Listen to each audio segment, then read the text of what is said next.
ক্রমশ এ গল্পে আরো পাতা। জনপ্রিয় অভিনেত্রী শবনম ফারিয়া গুরুতর অসুস্থ। মঙ্গলবার দিবাগত রাতে সামাজিক যোগাযোগ মাধ্যম ফেসবুকে এক পোস্টে ফারিয়া নিজেই তার অসুস্থতার কথা জানিয়েছেন। জানা গেছে, গত এক সপ্তাহ ধরে গলার তীব্র সংক্রমণ ও টনসিলের প্রবাহে ভুগছেন তিনি।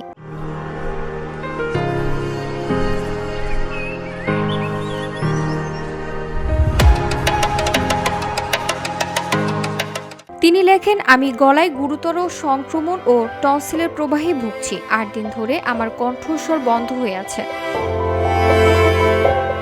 অসুস্থতা নিয়ে তিনি বলেন, ৫ তারিখে কথা বলার শক্তি হারিয়ে ফেলেছিলাম এবং নিজেকে কথা বলার জন্য জোর করার ফলে অবস্থা আরো খারাপ হয়েছে। দুঃখের বিষয়, আমাকে কয়েকটি নির্ধারিত কাজ ও শুটিং বাতিল করতে হয়েছে।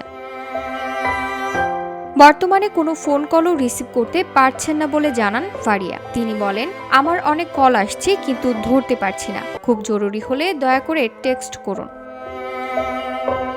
২০১৮ সালে শবনম ফারিয়া দেবী চলচ্চিত্রের মাধ্যমে বড় পর্দায় প্রবেশ করেন, যে কাজের জন্য তিনি শ্রেষ্ঠ পার্শ্ব অভিনেত্রী বিভাগে বানচাস পুরস্কার এবং শ্রেষ্ঠ নবীন অভিনেত্রী শিল্পী বিভাগে মেরিল প্রথম আলো পুরস্কার অর্জন করেন।